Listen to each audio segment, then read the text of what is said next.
As Sufyan, he said he was in the Haram. He said that Sufyan ibn Uyayna, he said Abdullah ibn Mubarak, he is the best person in all the East.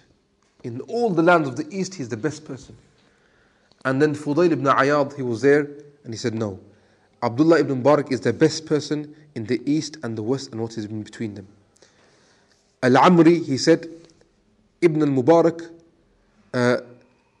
was most suitable, okay, for this matter, meaning the Khilafah.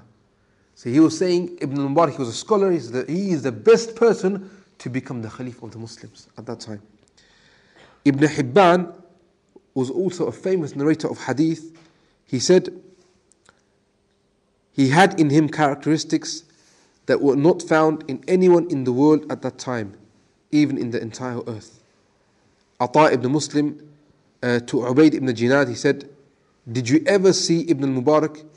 Replied, no, I did not see anyone like him, and nor will I see anyone like him. No, sorry, he was asked, did you ever see Ibn al-Mubarak? Ata ibn Muslim asked Ubayd ibn Jinad, did you ever see someone like Ibn al-Mubarak? Did you see him in real life? He goes, yes, I did see him.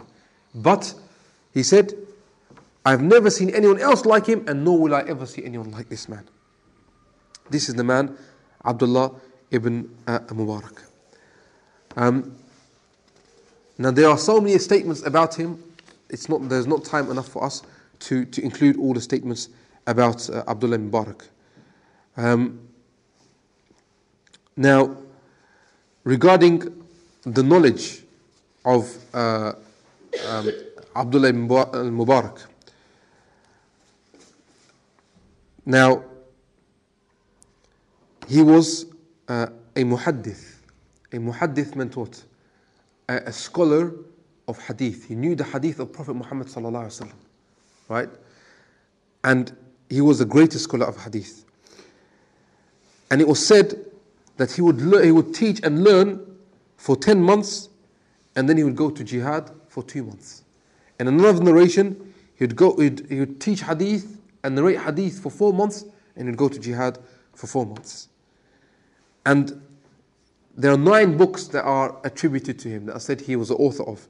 The most famous of these books, okay, was Kitab al-Jihad, which was the first ever book really, one of the first books written on the subject alone on jihad.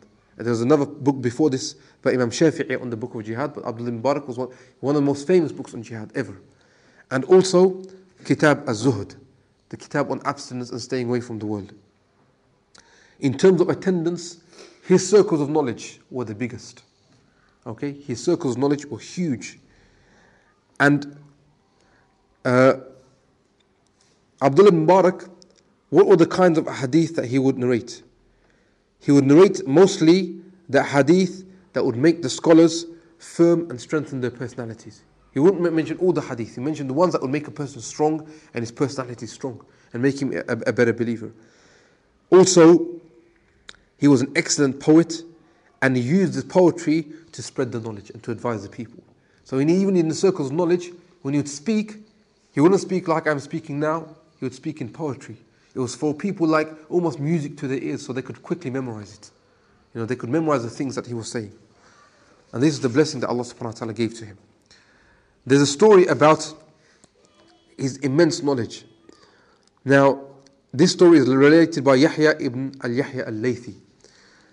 And once Abdullah Mubarak, he visited the town of Imam Malik. Does anybody know what was the town of Imam Malik? Which city was he in? Medina. In Medina. Imam Malik, one of the greatest scholars in Islam. Okay? And he was in Medina. And Abdullah Mubarak went to visit him. And what happened is there was a big study circle. And Abdullah Mubarak, Imam Malik said to him, come and sit next to me. And everyone was shocked. Because Imam Malik, very few people, he couldn't just openly go to his circles. He was very strict to the people that he lets in his circles. A very, very, firm man. He wouldn't let anybody in. So people were shocked that, how come he's letting this stranger come into the circle? And the people wondered who this person is. And then Imam Malik allowed the people to answer the questions. And then Imam Malik would turn to the left and would speak to Abdul Mubarak and whisper in his ear. And then Abdullah ibn Mubarak would whisper something back in the ear of Imam Malik. In fact, he was whispering the answer. But he didn't want to show off to the people that, look, I know the answer and I know the knowledge. So he'd whisper it back into his ear. And then Imam Malik, he would answer their question. He would answer. Imam Malik would answer the question based on what Abdullah ibn al-Mubarak said. After a short while, the people, they asked him, Imam Malik, who was this man? Who was this special man? And he said, this was Abdullah ibn Mubarak, the faqih, the alim of Khorasan. There's another incident. Where's Khorasan? Khorasan, I mentioned earlier, it's, if you look at Iran, east of Iran, northeast Iran, part of Afghanistan, that area is known as Khorasan. There's an incident with the mother of Harun al-Rashid. Harun al-Rashid at that time was the Khalif. He was the leader of the whole of the Islamic lands. And so, one day, from her balcony, from her palace, she saw a huge crowd. Thousands and thousands and thousands of people had gathered around this man, Abdullah ibn Mubarak. And she was watching from her palace. And she asked, who is this man? And the people, they said, this is Abdullah ibn Mubarak, the Amir, the alim of Khorasan. She said, these people, this scholar, he is the real king. Not like my son, Harun al-Rashid, who cannot come out in front of the people except with bodyguards. You see? My son Harun al-Rashid, although he is a king, he needs people, he needs bodyguards. But this man, Abdullah Mubarak, he doesn't need bodyguards. He has thousands of people without bodyguards at all.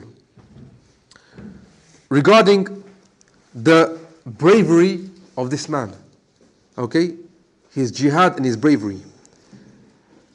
Hibban ibn Musa, he narrated, when Abdullah ibn al-Mubarak, he went to his first ever expedition in jihad. First ever expedition in jihad, when he went to the battlefield and he saw the Muslims in battle and fighting in the battlefield, Abdullah ibn al-Mubarak, he said, Inna lillahi wa inna ilayhi rajiun. And he said this to his comrade. He said, all our life we have spent gathering knowledge on the minor points of fiqh. Minor small points of knowledge. All our life we have spent.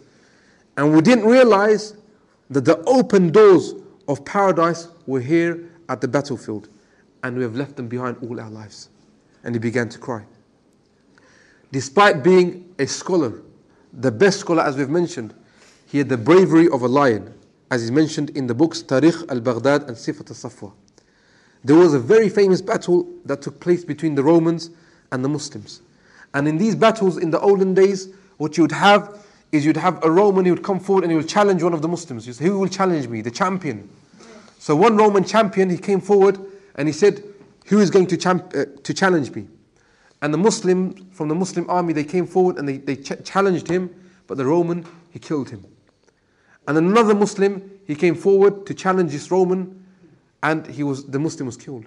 And a third Muslim came forward and he was killed. So all these three Muslims were killed. And then a man came out and he dueled with the Roman for 1 hour. For 1 hour he went into battle with him. And then at the end he killed him. And he went back to the people and he covered his face with his cloak. And then the Romans, they came forward again. Okay, so we want that same man to come forward, we want to challenge him. And he killed the second challenger, and the third time this happened, and he killed the third challenger. And then Abdullah ibn Mubarak, he hid his face from the people.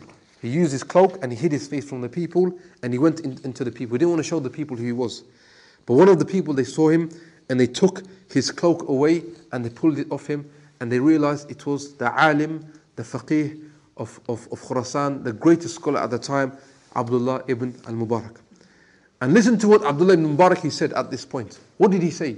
Did he boast? Did he show off? Say, look, yes, I am this great scholar and this great fighter.